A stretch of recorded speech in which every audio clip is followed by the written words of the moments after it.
Welcome to Unfiltered, real conversations with creators, tastemakers, movers, and shakers. I'm Kristen Hess of the Artful Gourmet podcast, and this is where we pull back the curtain on creativity, business, and the stories behind the people shaping culture today. So grab a coffee or pour a glass of wine, and let's sit down and talk.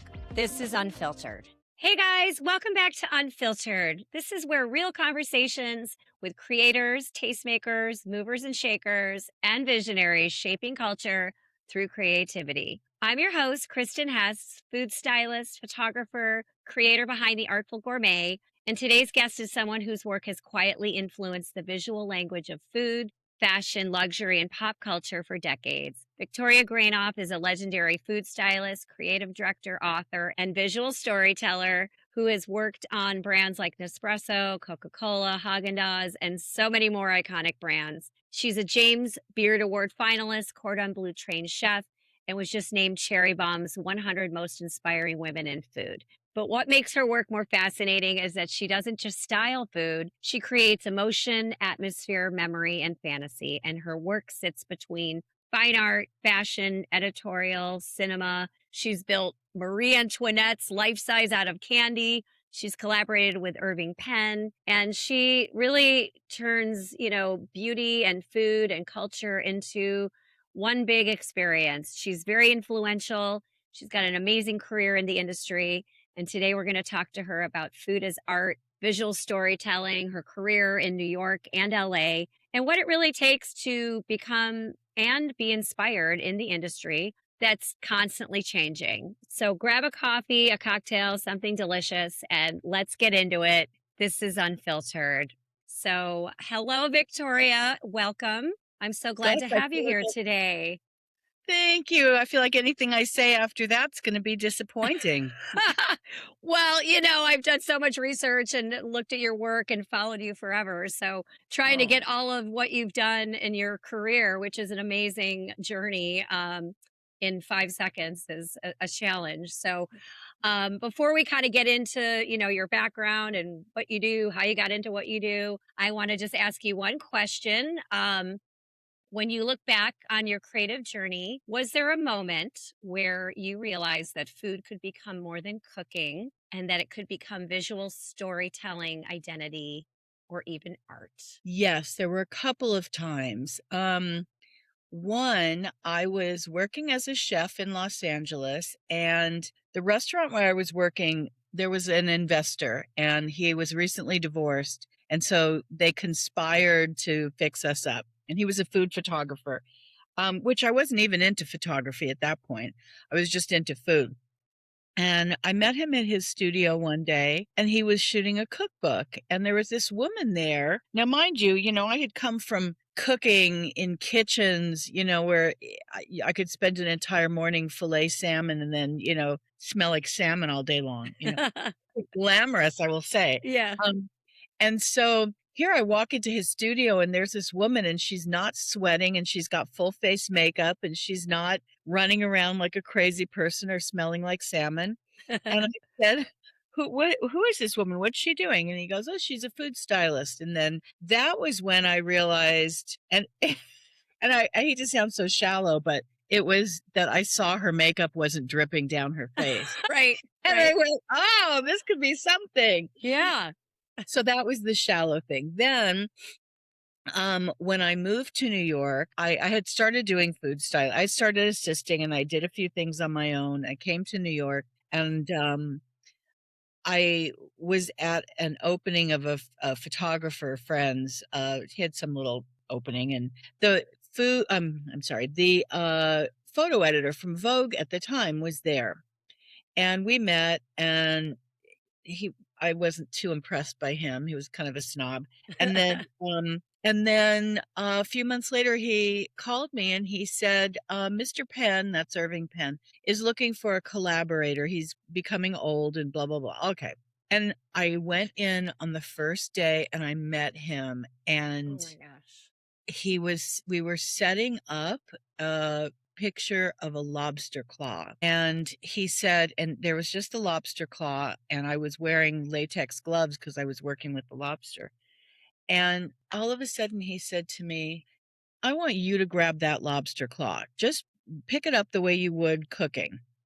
And anyway, he took the picture ran in Vogue, and it's the first one I did, and my hands are in it. And it was kind of a moment where I said, okay, wait, this is it.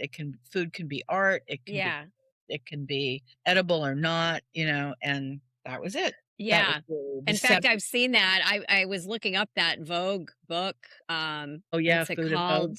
Yeah, Food there's and a whole story on it, but yeah, there's a picture of that ice cream face with the hat. Yep, Wasn't that yours as well? yep. Mhm. It's Uh-huh. amazing. And it looks like they only have like one copy of that left, but that looks like an amazing thing. I can't even believe you worked with him. That's so cool. Yes, for 10 But years. yeah, yeah, and so, I mean, it's interesting because, you really do intersect food and fashion and art all together, and that's what's so fascinating because, me as well, I used to work in advertising and I was a graphic designer and I didn't do food right away. I Mhm. didn't even know how to cook, when I went to college, I made ramen noodles and, Mhm. you know, I had to actually learn how to cook, and it wasn't until I moved to New Yeah. York City and did culinary training that I even discovered what food styling was. Kind of like you, I'm like, I don't want to be a chef in a kitchen, sweating, doing 500 covers a night, going crazy. But I love to cook and I love design and art. And, I know a big part of what you do is creative direction too. It's all about the idea and the storytelling, which I think food is storytelling. And that's, part of what food styling and photography is. So, you trained at Le Cordon Bleu. Was that over Mhm. in Paris or It was in London. Oh, okay. Same school, just in Mhm. London. Only because Yeah. I didn't have and I still don't have a command of French, and I didn't wanna miss anything. Yeah. The I hear curriculum ya. was the same, the curriculum was the same, but yeah. Yeah. And London's a fabulous city. Mhm. What did that experience teach you about visual discipline and storytelling? Not much, but what d I went to FIT and got a degree in visual arts, and that's what really informs my work. It's every single day, no matter what I'm doing, I'm thinking about the principles and elements of design in general. I'm thinking Mhm. of, contrast and color and texture and form and Yep. shape and lines and directions and movement, and all of those. Yeah. And that is really what I refer to. And for me, a lot of times when I'm working with food, it's just like I also work with clay. I also work with textiles. Yes. So it's kind of just another medium with which, I can create. I hate to say art, it sounds so lofty, but, create. Yeah, yeah, and it is. I mean, so much of what food styling is, it's sculpting and Yes. a design or an art piece or whatever it is that we're doing with food. And yeah, like so much of it is about color theory and composition and all that kind of stuff. And, it's funny because when I lived in New York, a lot of times people would come out of culinary school and they're like, oh, I want to be a food stylist. But, there's a lot of chefs that are amazing chefs, but I don't know if they understand the principles of design and color theory and all those things that you learned in design school. I learned in design school, so that's a really important piece, I think, for anybody that wants to get into it Well, is yeah. design, Well, learning those things. it is, and well, also just a little bit of just a anyway, if you go to my website, I designed a course. It's called The Hungry Eye, Mhm. and I go through all of that. It's a very affordable course, and you go to my website and it's there, Yeah. but I talk about how to create a visual style, that's uniquely yours, and it's using the principles and the elements and all that. But Yeah. so enough of the promotion. But to the point about chefs is that when you think about it, chefs have all pretty much all of the senses to work with when Mhm. they're presenting their work. You can touch it, you can hear it, you can feel it, you can see it, you can smell it, all that.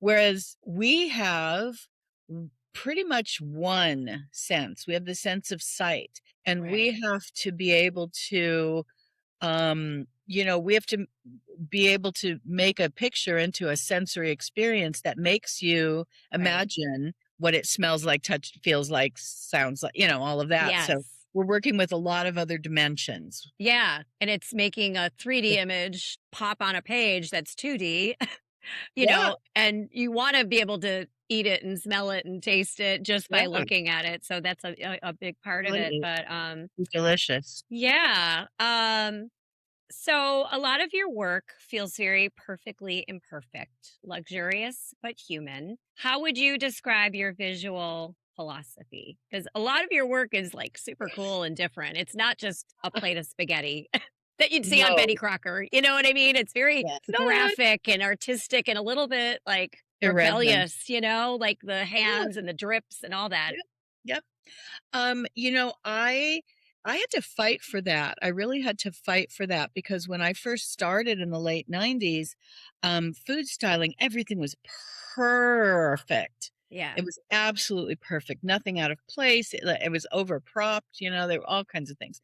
And I just would look at this food and feel like, well, that doesn't even look delicious to me. It Yeah. looks pretentious and unattainable Fake. Yeah. and fake, and there's a lot of work that went into that, especially on film, not digital. You had to keep Yeah. it looking fake while they adjust to the anyway. So I'd gotten this job. I'd gotten this assignment, and they didn't pay me. They didn't pay any of us. It was one of those fancy assignments, and it was for a Belgian magazine. And they gave the photographer and me 9 full pages and 9 typical Belgian foods, Okay. which I don't know if any come to mind, but yeah, they're not that many. Fries. Yeah, was one. White Yeah. asparagus was one, Okay. chocolate was one. Anyway, there weren't that many, but Yeah. mustard. Um, and they said, "Just do whatever you want." And so I said, "Well, I'll tell you what I want, what I really, really want. What I wanna do is, I wanna just have vestiges of the food, and I wanna have the stains that the food left, and I wanna have, the crumbs and all that." And so they rebelled and they said, "Oh," and I said, "Well, then I can walk away." And Yeah. they said, "No, no, no, no, no," because I had already started working with Mr. Penn at the time, so they, Yeah. by association. And they were still, if I were to show you those pictures today, they're just as modern. And um they were evocative. They are evocative. They're a little naughty. They Mhm. they hit a lot of the kind of cultural taboos around food, and that's what makes them compelling, I think. Don't know if Yeah. that answered your question, but um, I think what I love to do is provoke and, when possible, make you think of food in a different way, make you consider it in a different way. Yeah. And, you know, Which is amazing, and I'm sure you've worked with all different types of clients. Are there certain types of brands or clients that are more open to that, or are there some that are more difficult, like you just mentioned that you kinda have to fight for that? Or do you think that people are more open to it now versus the '90s, you know? oh, they're definitely more. I mean, I'm not even going to try to be modest and say that I fought for that. I fought for that. And so anybody that's doing any drips or crumbs or perfectly imperfect now, they can thank me for that. No modesty at all in saying that. Yeah. Because it was a fight. Mm. And the magazines got, a Vogue magazine, I'll never forget, they got horrible letters and accusing them of animal cruelty and all of these Oh, things. jeez. Bon Appetit, I did a cover of the ice cream starting to drip, and they said, "Oh, horrible food style is horrible." 50%. The other 50% said brilliant. And so it was a few creative directors that said, "We'll go for brilliant," over what everybody else is doing, and they took a chance. But yeah, it was a fight, and I think it was worth it because now everybody can do that, and not everybody does it well either. Right. And it's hard to Sometimes it make looks like a something mess. perfectly imperfect, but Yeah. I kind of got started in like more like 2010 and up until now where blogs were starting to come out, and I think blogs definitely were like, "Oh, I'm a homemade chef and here's Yes. a." I think that's sort of opened people's minds up now. Like, when I was working with HEB, one of the chefs is like, "Oh, I want all of our recipe photos to look like Food 52." which is a blog, you know what I mean? But Right, then right, the right. advertising directors were like, "No, we don't want all those props." To me, it seems like it's a constant fight between the chef or the creative director or the advertising people. How do you manage that when you've got multiple opinions of where the look and feel should go? Because I mean, it's like it's the advertising and the client's job to have a brand the way they want to do it, but then it's your Right. job to suggest, hey, what if we do this? Like, how do you Exactly. manage all that different Well, feedback and y direction? you asked me, I don't think I actually answered the question you asked me last time about, are there some clients that do that? I'm very lucky.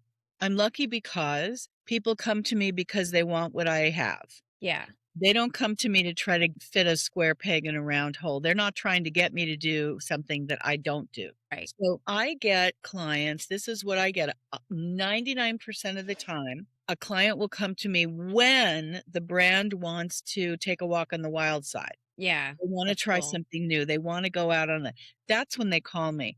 Then if I've got one right now, the call right after you is a brand just like that for Yeah, directing a commercial.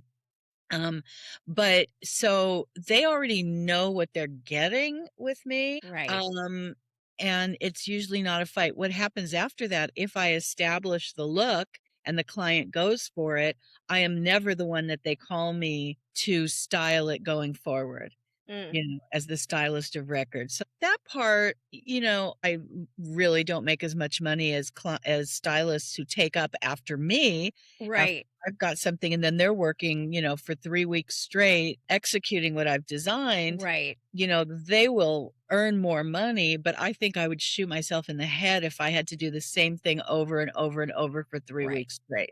So right. that's what I sacrifice. Yep, Um, and how do I manage the clients? I am lucky again because I don't have to do too much managing because they already want what I have. that's great. Um, but what happens is, which is happening right now, is the ad agency is the one that brings me on because they're the ones who wanted, who have the The overarching vision. creative vision. Yeah, The clients are always scared. The clients are never like, yeah, let's do something different. They yeah, are always scared. yeah, So, it's almost neuro-linguistic programming. It's almost mirroring. It's really techniques, how to yeah. talk to a client so they're not afraid, how to, a tone of voice. I never say Hmm. to them, just leave it to me, just leave it to me. I know what I'm doing. I never take that tone. Yeah, Um, when I'm talking to a client and I sense that they're afraid to take that step, I always say, listen, I will give you the safest option, and then I'm going to take you beyond that. So, and I promise you, I won't do anything off brand. And I don't. And I keep the promise. yeah. And it's great that you offer them, like, okay, we'll do the safe option, which is what they usually come to you with.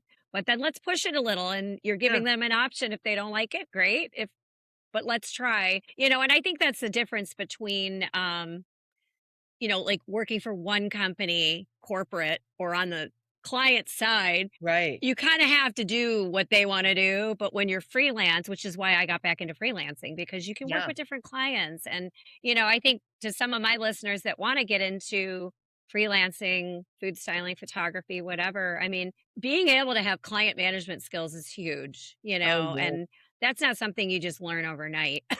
And some people are artists and creative and they get too sensitive. I think that's a Right. whole other topic, right? I remember one time I hired my sister. We were doing a photo shoot for Arnold Bread, and I hired her to assist me as the photographer to do props and the set stuff. And I had a food stylist that I had hired. Well, the client came in, there was a new client, and she like overrode all the props that my sister had picked out because she Ooh. wanted to pick.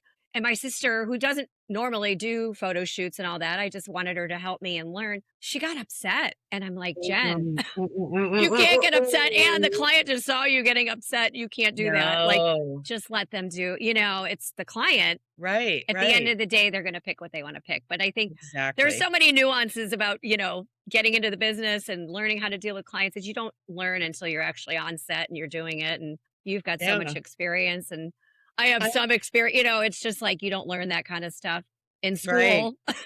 you No, know? I do have, I started last year writing a Substack newsletter, and it's called Delicious Tangents, Yes. but it's about that. I do talk a lot about working with clients, Mm. deciphering what it is that, they're really saying. This week I'm working on one where I decipher all of the abbreviations. Like a Oh, client said, we're going to do an RGB, and oh, someone said, I'm just coming back from PTO, but what about OOH and blah blah blah. I know what you're saying. All the little letters like LMAO or Yeah, yeah, yeah. LOL. Yeah. But as it What is that relates to word? food and advertising and all of that, Yeah. there's a lot. And if you're in a client meeting and they say, so this is an OOH or a DOOH, and you can't be stupid and go, what does that Yeah. mean? Right. So yeah, so I'm working on that. It's kind of funny too. So, Yeah. No, I well, love it. I've read your newsletter. It's awesome. And not to skip ahead too far, but you're starting a podcast too. Tell us a little bit about that. That's a new project, right? it's a new project and I'm really very, very passionate about it. It's called Be Needy, Kneady. Mhm. And it's ritual and therapeutic baking um in community. And I've filed for nonprofit status because it's something that I'd really like to develop a curriculum and a program that can be put into like middle schools or Oh yeah. appeal to teens. My own son struggles with mental health, and Hmm. baking is so therapeutic. It really is. And it's beginning the interestingly, we have art therapy, dance therapy, movement therapy, Yeah. sound therapy. These are all recognized, expressive art therapies. Yeah. And why shouldn't culinary art therapy be one of those? I So I'm working agree. with a group uh, from different parts of the world too, to to codify that and to kind of, lobby to make that legitimate and, That's standards. amazing. Yeah. So It yeah, really is therapeutic. I think about it like just cutting vegetables. yes. Right? You kind of just zone out. And I kind of like to even be alone when I'm cooking. I don't like a Oh million people yeah. in the kitchen. It's Oh kind of like, no, you know it's what? This is my true. therapy, It's right? true. Cooking on a Sunday, making a soup or a roast all day Right? and just listening to music, have a glass of wine. It's such therapeutic, Yeah, I and think. if you ask somebody, it's funny if you're to your point about chopping vegetables. I do that with my son. We'll make vegetable soup, Yeah. and it requires him chopping vegetables. And after he'll chop something, I'll say, "So what were you thinking?" And he'll go, "Oh, nothing," Yeah. which is exactly the point. It calms racing thoughts and Yes. ruminations and anxiety, and so just having to do that, chop vegetables is like, yeah, it's extremely anyway, And I so can imagine kneading dough too is kind of this yes, yes. right? Sensual, but yeah, you're not doing anything. You're just using your hands and kind of letting your Yeah, thoughts go. I love it. I love that. true. Yeah, and we do it on the full moon. So the full moon is if you're into that, the full moon is a time to release old things Yeah. and end cycles. And so the act of actually kneading those intentions into the bread and then baking it, and the That's fire kind of burns off that old stuff. awesome. It's That's awesome. So are you going to do it once a month? Like, On is the it going to new be? on the full moon, yeah. I So love the that. first one we're actually doing in person. Not the first one, but the next one is May 31st because it's a blue moon. We have Oh, 2 this month. We have a blue moon, so it's 2 full moons in 1 month. Very rare oh, and very wow. powerful. May 31st, yeah. So, Okay. I know. Can you believe it's almost Memorial Day? I'm like, no.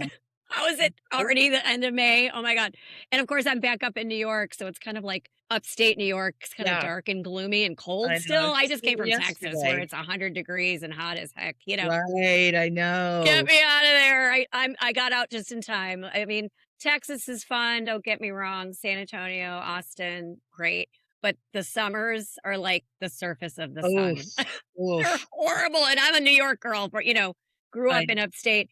I don't miss the snow, but I can't deal with those hot summers either. I know, it's brutal. Oh my God. Okay. I've got way too many questions. Let's see here. Well, I just Let talk way too much. That's the problem. I want to hear about your life-sized Marie Antoinette. that you made out of candy? And Oh where my do ideas like that come from? And how did oh, you do it? oh god, that is so funny. I have to add that to my Substack. Yes.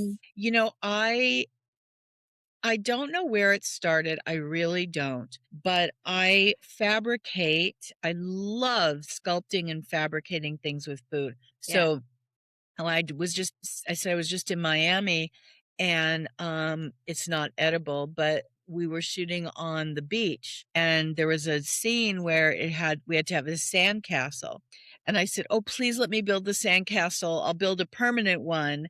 And Yeah. there's a thing you can cook cornstarch and sand and blah blah blah and put it in a mold Okay. and sculpt it and the whole thing. It looks just like a sand castle. Cool. So that client, it's funny, that client, I had sculpted a 3-foot tall tower of French fries for them on a previous shoot. I love it. So they're like, "Oh, she's I the love one." it. Yeah. So, I can't remember what you just asked me now. Oh, I I think was talking about the Marie oh, Antoinette. the Like, way it's that. yeah. So, um, that was a client who knew that I liked to make things out of food, and and it was Dylan's Candy Bar Oh, I love them. Yeah. New York. who the client was. Yep. And it was fabulous. They were doing an activation at Madame Tussauds, Oh, and okay. so the wax museum, and so Yeah. this was a life-size Marie Antoinette that was gonna be kind of a collaboration advertising their candy in the Madame Yeah.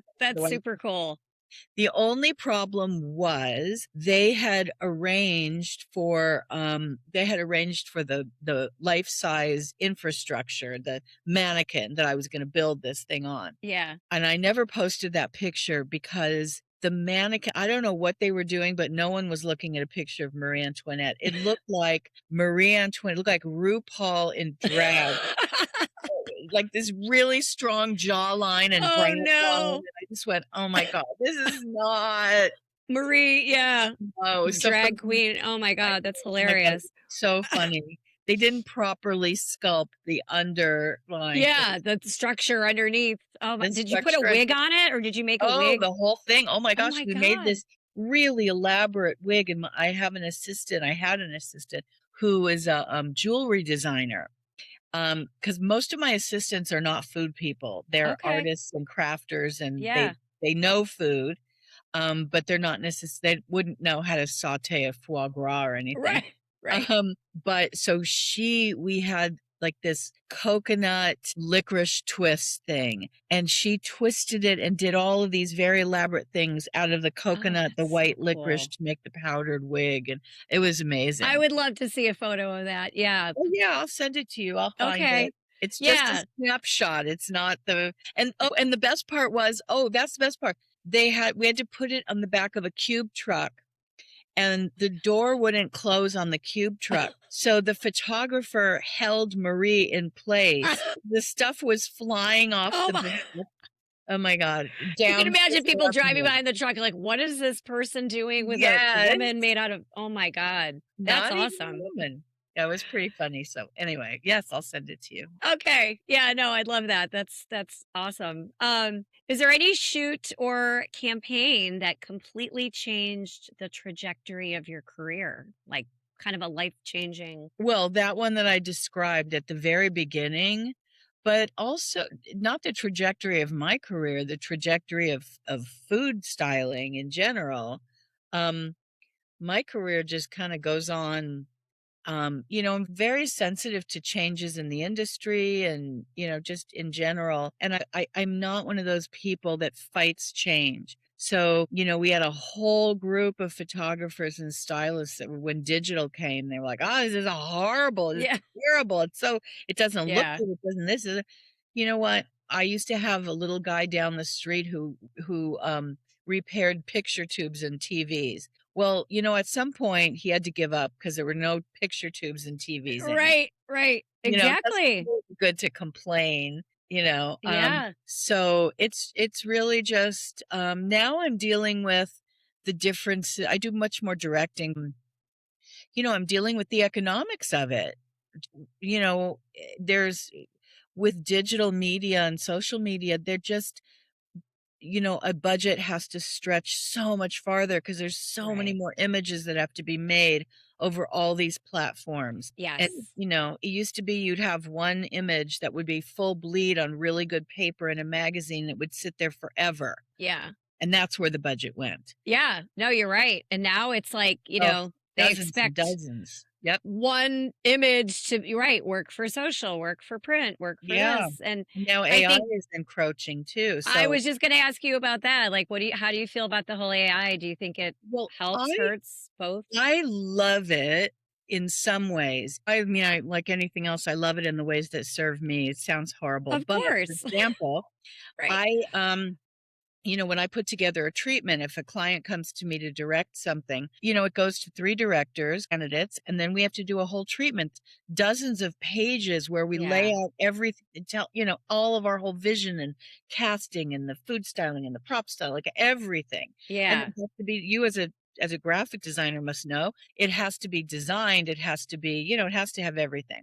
And so I typically hire somebody who is an image puller. That Mm, person works for an entire day pulling images that I'm gonna use in the thing. right. Well, if I'm showing a vision of something that hasn't ever been done before, it's really hard to get those images, to find images that fit. Right. So I can create those on AI and create Yeah. exactly what I want the client to see what my vision is. But that also puts a storyboard artist out of business. That puts the image Yeah. pool, so it's a real tough one.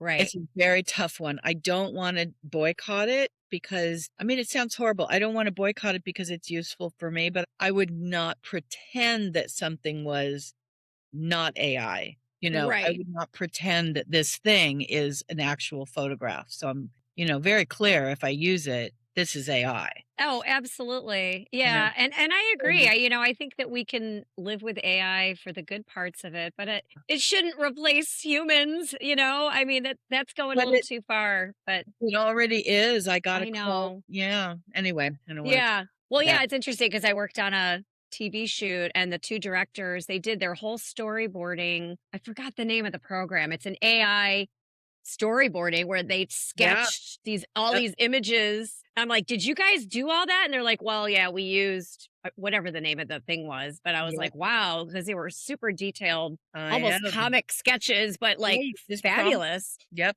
because, it really helped everybody, the client, me, everybody, the prop stylist know, here's the first scene. We're going to have the guy behind the scene. He's going to be doing this, then this. And Yeah. but you're right, artists used to be sketching those themselves, art directors. And Yeah. so, yeah, I think there's good and bad to AI, but we can't stop it. It's going to keep going. And I think being able to understand how it can help us and make our careers Yeah. easier is a good thing, but not Yeah. taking over our jobs, because I do photography too. And it's like, I can tell when people use AI images on their food blog. It's like, that looks shiny and weird. That's Yeah. not a real photo. It So, doesn't. you Yeah. know, I mean, I think for comping's sake, yeah, like you said, you could say, like, okay, I want to have these images for my storyboard, but you're not actually publishing those as your work. It's for No, reference. So, that's right. um, all right, let's see. Oh, so you worked in LA. Is that where you're from Right. originally? Uh-huh. Okay. And then transferred to New York. Do you see, like, what's the difference between the two markets in terms of, food styling, photography, and directing? Do you see a big Not so much anymore. It used to be, I mean, LA there was nothing there.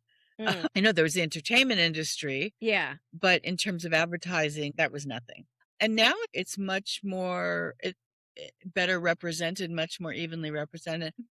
What's the difference? Just kind of logistically, I don't think there really is a difference. I mean, clients go there, they go here, they go there when they want, a certain it's more economics than anything really. In terms of the Mm, markets, I mean, honestly, I have to say there's the entertainment industry that does right. exist there. So you have a lot of, TV and movies and, you have a lot of that. But I mean, I think there are equal opportunities in both places. I don't think one place is better than the other. It's just, a little bit different clientele, different aesthetics, different Yeah. I think a career can be made in either of those places equally. Yeah. Well, I mean, that was my affinity to New York City. I always wanted to live in New York and I did for a while and I'm going back, but I always think of fashion, film in terms of like theater, you know? I mean, to me, I think it Right. has a different vibe. I was just wondering if It it is a different vibe.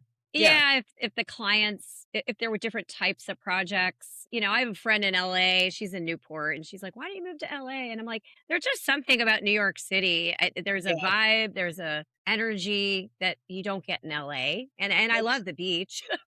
And, yeah. I know there's a lot of content creator jobs out there and things like that, Yeah. but I don't know, there's still I think of New York City as the advertising, the fashion hub, the theater hub. I don't know, it's just got a different Yeah. vibe, so I I mean, was there's just definitely theater and fashion here, but there's tons of independent, beachy yeah. fashion there too. It's a different lifestyle. You're seeing a lot of the beachy outdoor lifestyle. I mean, I told you I just got back from Miami. Mm, That was a Texas client who shot in Miami because they just wanted the vibe, the visual vibe and everything. yeah. So sometimes it's economics. I have a client in Dallas actually, and sometimes they fly us out to shoot at their location. Mhm. Sometimes they don't have the budget and we'll recreate something in New York. So just kind of logistically, I think there's equal opportunity everywhere. But in terms of vibe, yeah, of course there's a difference. Yeah.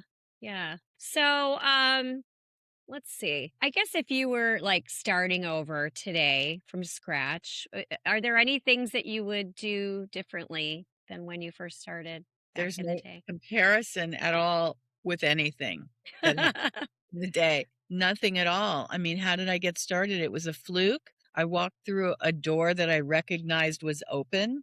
Mhm. And I would do that today. I put myself in the way of a lot of opportunity and met a lot of people and was scrappy. I would do that today. I mean, one of the things I never see anybody do anymore that I mean, I used to do and I know other people did. I would if I wanted to do something, if I wanted to and I coach people too who are starting and I mentor. Yeah. And when I suggest doing the following, they just gasp like, "Oh." I used to volunteer. I would Mm. say if I wanted to work with a client or I wanted to work on a project or I wanted to work with a photographer, I would say, "Listen, I will work for free. Do not pay me unless you think what I do is great. I won't get in your way. I'm not going to be a Yeah. pest. I just want the opportunity to work with you and I will do it for free." And that got me into a few really great places and opportunities Yeah. in both cooking and food media. And but you have to be able to back it up and prove that you can do it. That's Right. the thing. But just I think it's yeah. I mean, when I first started too, I wanted to learn studio lighting because I had learned natural light. So Mhm. I did the same thing. I offered to assist a photographer. I did 5 shoots with her. She was a portrait photographer. She didn't even do food, but I wanted to learn studio lighting and how she set up her lights and I did it for free. And then after that I was like, okay, Yeah. you want to hire me, great, but I can't do this forever, but I don't Yeah. know if people are willing to do that nowadays, I but you don't have to think be that they willing to learn, right? No, And I get up. don't think they are. But well, they don't have to because you could go on Yeah. YouTube and find out how to do it. That's Yeah. another thing. I think people right now, I don't know if I would do it, but I think people right now I will have people call me or they'll reach out to assist me and I'll say, what kind of experience do you have? Oh, well, I don't really, I just love to cook. And then I Yeah. go, okay, well, you're not coming to me, you're not presenting yourself very well for someone who really wants to do this. Right. Um, and then I will get people who'll say, "Do you know what? I really don't have experience, but I've been following this person and I've been doing little YouTube tutorials and I went to this workshop and I went, it shows an effort. Right. I think people don't show Yes. an effort so much anymore. They're like, I I just want to agree. get into it. Can I pick your brain? No, Yep. you may not pick my brain. You Right. may take my $49 course, but like come to me with some initiative, you Right. know? Right. I think that's lacking, and I would definitely I mean, I did it, so it's not anything I would do differently, but, I would counsel people, to do just come to it with something. If you're interested in it, you wanna get into it, educate yourself a little bit because it's Right. easy and free. you don't have to volunteer if you educate yourself I mean, there's just different. Yeah. Yeah. Yeah. No, I And agree. I mean, I'm a obviously, Gen Xer, so I talked yeah, about on my show, when I first graduated college. I mean, we computers were starting to come out. I'm dating myself here, but my mom had a typewriter, and I had designed my own letterhead and logo because I was a yeah, design major. I broke out my mom's typewriter and went through the phone book yeah, in New York City. yeah. Where's all the ad agencies, and Yep, wrote letters, yep, sent yep, them my work. It's because we didn't have what we have today. But I think like what you're talking about is so important for people that want to get into any yeah. business, is having initiative and put yourself out there Well, and be willing to I worked for $6 an hour my first graphic design job. yeah. It didn't last long, but I did it. Also, I think what's where people are craving, there's so much digital everything right now that the magic of a thank you note that you write with your Yes. own hand and a pen on paper and make the effort to put a stamp on is the most extraordinary thing. If I write a thank you note, I'll Yes. write a thank you note to a client and they go, they'll pick up the phone and call me and say, "Oh my God, I haven't received a thank you note. Snail mail is so lovely." And Yes. so something like that, it's not like just DMing someone, "Hey, Right. thanks for the shoot. It was really great." You Yep. know, make a little extra effort, show that you have a little bit more than someone else, that and obviously a robust digital presence with all the platforms, or choose one and do it really well. You don't Yeah. have to be on all of them all the time, but Yeah. that's so important. You can't not have a digital presence. I agree. Yeah, and I remember when I did my master's in advertising, this was like 20 years ago, one of my friends, she wanted to be an advertising planner. So doing like creative strategy and focus groups, that kind of a job. And she stayed in Melbourne. She was working at Gray, and she's like, "Everything's going digital. I don't want to do digital." And I'm like, "Catherine, You it's have going digital." And, I don't mean to call her out. I didn't say her last name, but to this day, she's still looking for work. She's having a hard time because she didn't jump on that train. Yeah, I'm like, look, I'm going into graphic design. I love to draw.